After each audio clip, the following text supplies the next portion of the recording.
Here we're going to present to you, in a very objective way, the tests carried out for the power system of the automatic data collection platform. We're going to show how to test the solar panel, how to test the charge controller, and how we use the grounding system of the platforms.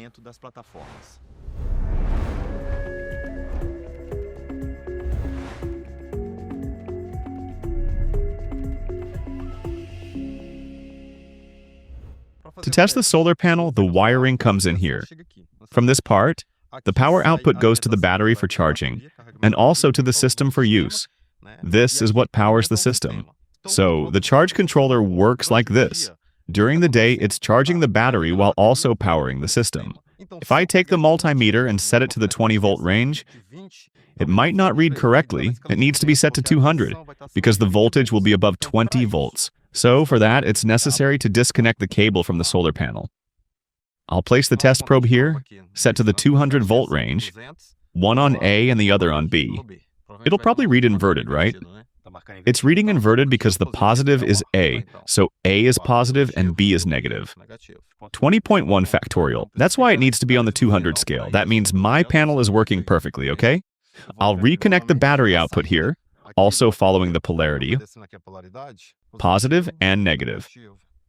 It should read around 13.4. This is the power going to the battery at this moment.